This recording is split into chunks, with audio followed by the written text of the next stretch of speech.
So we're really honoured to have Sam Gaunt, sorry, from GSK to talk about how GSK looks at the issue of attention for their digital marketing.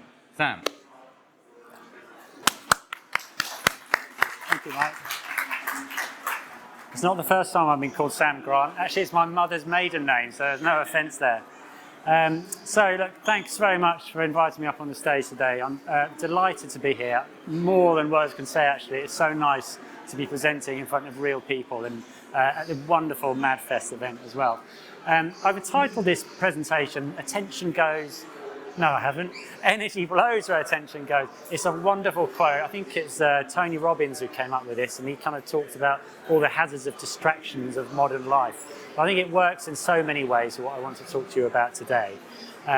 Because, you know, attention is becoming increasingly important for us at GSK as a key way of optimising our advertising to maximise brand growth. And there's three key ways, really, why this quote works so well for us.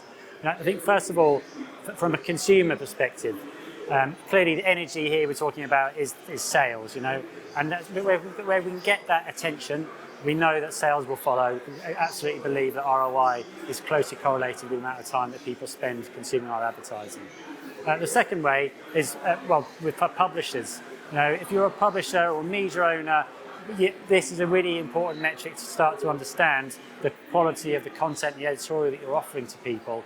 And with that will come the eyeballs and the time spent, and with that the ads as well. And thirdly, for us at GSK, just in terms of the way in which we are thinking about how we organise ourselves and our marketing efforts, attention is increasingly taking more of our attention and energy for us to understand it and start to really evolve the way in which our marketing can harness this powerful way of measuring it. So, just for those who aren't that familiar with GSK, we're the #1 consumer healthcare organisation in the world. We've got a huge range of brands covering all sorts of ways in which we can help people. And that's all the way from Aquafresh, which is a great tasting toothpaste, relevant for everybody, through to more specific brands. Some of these you won't even have heard of, A, because they might be in different markets, but B, because they've got quite specific roles to play for people. So, for example, Voltaren or Voltarol in this market is for people who have joint pain or muscle pain. You can use that as a topical pain relief. Parodontax, known as Corsadil here, for people with bleeding gums. So a lot of these brands, although they have very broad appeal, a lot of them have quite defined target audiences as well. They're a clear solution to problems which people experience. And for that reason, digital marketing plays a really important role for us. Because it means that we've got the opportunity to use signals-based targeting, contextual-based targeting in order to reach our audiences. But with that does come a challenge. You know, as a business, we're on an ongoing journey of digital transformation. I say ongoing because I don't think we'll ever reach the end of it. The nature of digital is that it continues to evolve at great speed. So as an organisation, we're really looking at upskill the capability of our brand teams, but also the resources and the partners that we work with in order to improve and improve the effectiveness of our marketing, also improve our understanding about how that marketing is working as well. The challenge I was talking about with digital is clearly it's incredibly complex. And digital, if there's one thing it's not short of, is metrics and KPIs. And the problem with this is that KPIs, I think, it's a very overused term. You know, KPIs, key performance indicator. There's not designed to be very many of them. And what we've got with digital is a huge amount of metrics that we're expecting our brand teams and marketing people to understand and to use those in order to optimize marketing efforts. So what we do, like many other advertisers, we develop KPI frameworks. We develop these across the path to purchase, so to accommodate our D2C and e-commerce operations through to awareness for those broad brands for the offline retail channel. But it's like painting the fourth rail bridge. You know, it's a job that's never completely finished because you know, the great thing about the digital world is that there's constant new partners emerging, new technologies, new innovation which offers us the ability to further enhance the way in which we measure the effectiveness of our advertising. And so really that kind of journey of defining KPIs is never really complete because, as I say, sometimes we want to get rid of KPIs which are no longer meaningful as our understanding has developed. They're no longer important to us. In other cases, we will develop new KPIs because we've discovered that actually it's a far more meaningful way of measuring the performance of our marketing, either in driving brand equity or driving sales. And so I like to quite think, I love metaphors and I pepper everything I say and do with metaphors. But beacons in the fog, I think, is quite a nice way of thinking about KPIs. And this allows us as an organisation to really focus around what matters most for our consumers and also our marketing efforts. So there's a work stream we have with our wonderful partners over at Publicis, our media agency platform GSK. We call it the Digital Activation Excellence Programme. And this is an ongoing programme of testing, but also kind of piloting, so from individual markets through regionally, through to globally, piloting and scaling different initiatives, different programmes in order for us to ultimately improve the effectiveness of our marketing efforts. So, and there's three key strands to it. First of all, targeting. So making sure, as I mentioned earlier, some of our brands are very specific target audiences. So we really need to understand the performance of our marketing, A, how it's resonating against those audiences, but B, how are we actually reaching them in the first place? How effective is our media in reaching these specific audiences? And how effective is it different data sources and different trading routes in helping us to reach those audiences?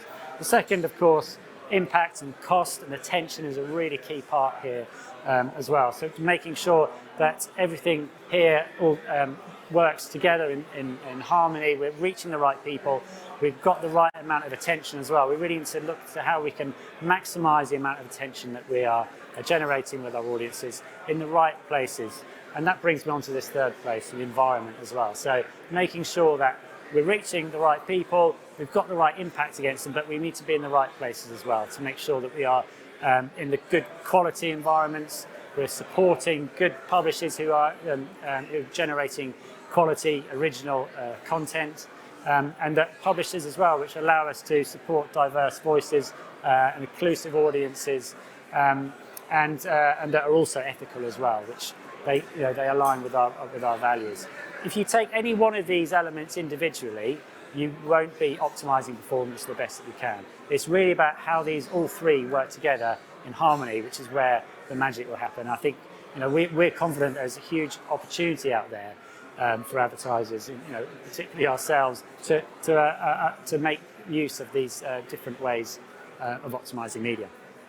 So anyway, there's three questions I want to kind of talk about today. There's a whole lot of questions that are aligned with each of these areas, but first of all, how are we optimizing media to maximize our audience reach? Second is, how are we actually going to maximize attention? And we've heard a lot about that already today. Well, I'll talk to you about GSK's take on that. And the third is, how do we responsibly invest with the right publishers and be in the right places? So first of all, maximizing attention. So we partnered with Lumen. We did a pilot study towards the end of last year where we looked at one of our brands, that was Voltarol, looking at this topical pain relief, this tightly defined audience. How are we reaching these people across digital channels? How much attention are we generating with them? And there were some fantastic stats which Lumen gave us early on, before we actually conducted the pilot. And many of these stats are freely available, and I'm sure some of these will be familiar to you, but I'm just going to kind of touch on this again because I love this table. And I love numbers as well. Apologies for those of you who prefer pictures, but look, percent of exposed time viewing ads. So of all the opportunities that people have to see advertising, only 11% of that time are they actually looking at it. So, and we all know consumers are bombarded with advertising, and we all intuitively know, because we're consumers ourselves, that we spend a lot of the time probably not actually consuming advertising. We've got other things to do. There's more interesting content to look at. So this is really the importance, A, creatively, how are you grabbing attention, and are you being relevant to that audience as well, and are you relevant in the right kind of places as well? That's just kind of two of the key implications that came out of it. The other thing really is looking at the amount of attention that people give to advertising in different channels. It's clear that attention is at a huge premium.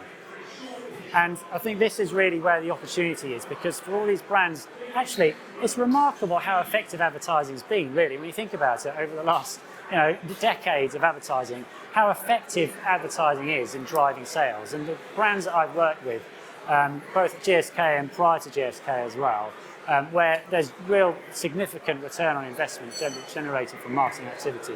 And that was before optimising towards attention as well. So I think there's a huge opportunity for advertisers out there to make use of it. And so what we did was this is wonderful insight at a top line level and a general level, but what we need to understand is for our brands, for our media, for the places that we're displaying our ads, for the creative that we're using, and the media buying prices that we're buying at as well. We need to make sure we've got that granular detail to get that real clear understanding about how our media plans are driving attention, which is why we commissioned Lumen to help us with this. And we did this attention pilot study, and the results were quite eye-opening. Apologies for that little pun there. It might be not the first time anyone's used that one, but the key metric that we use here, and it was very nice to see earlier, other people starting to use this as well.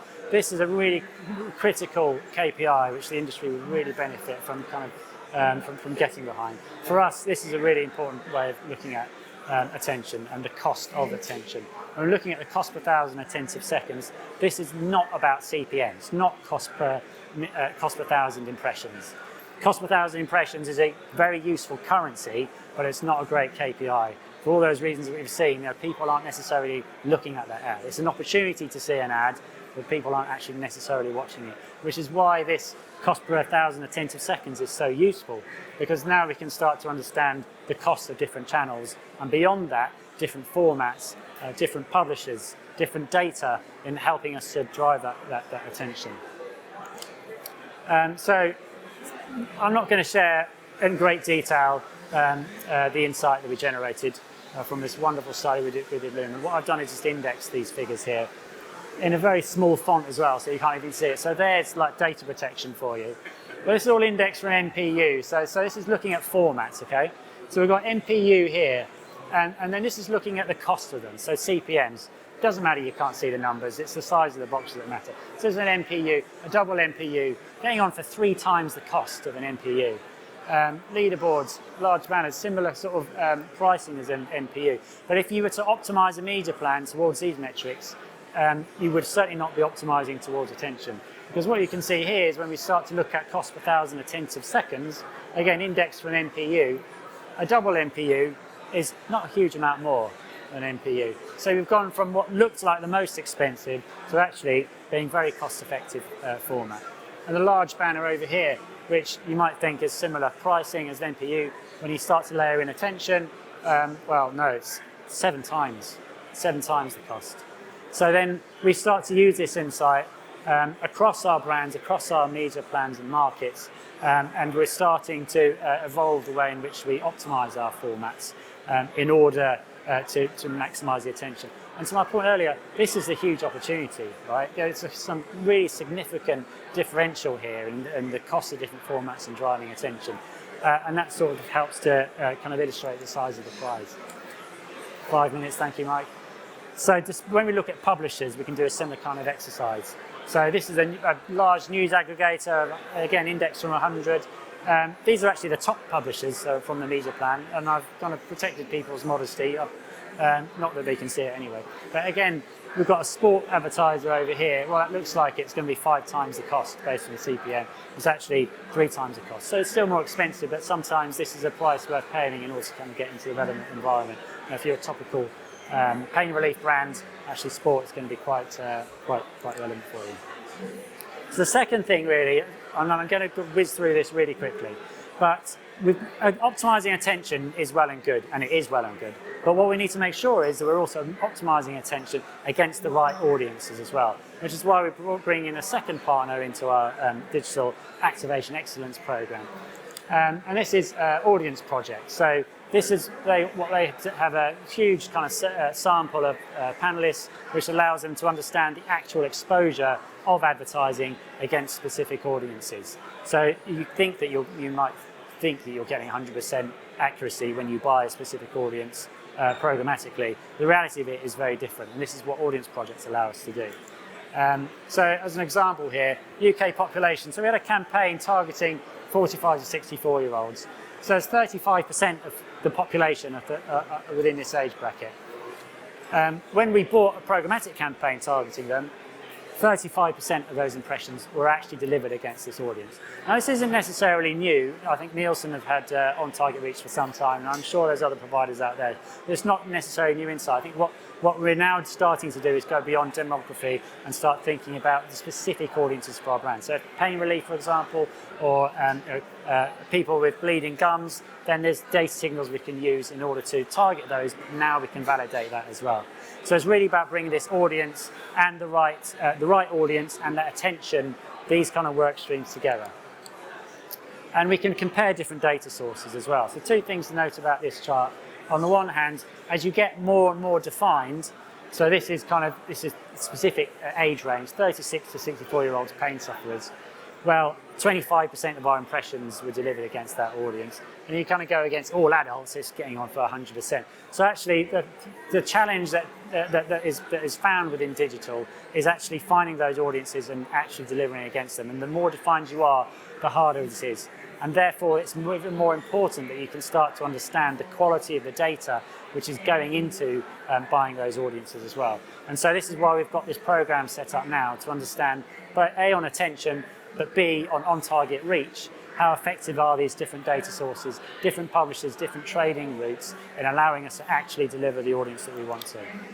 And then overlaying cost into this as well. So, because ultimately ROI is about getting as much as you can for a defined budget. So then we can start to overlay costs to say, well, it's the right audience, but what's the cost of reaching that? What's the cost of this different data? And it starts to kind of just change the nature of the conversation that we're having around all this. And the third area is consciously investing in quality as well. So we've got the right audience, we've got the right level of attention, but are we reaching them in the right places? So this needs to be relevant to them. If it's about driving consideration, how are we driving that relevance through creative as well? But it's also about making sure we're supporting diverse voices, that we've got very inclusive approach to our audiences as well, but also we're supporting publishers who align with our values and we're proud to partner with as well. Next for us is about how we bring all this together. So crossing the streams, this is about cost per thousand attentive seconds. You multiply that by the on-target reach, and then you've multiplied that by the quality publishers. This is how everything is going to come together, and this is what's going to really kind of supercharge our brand growth. Thank you very much.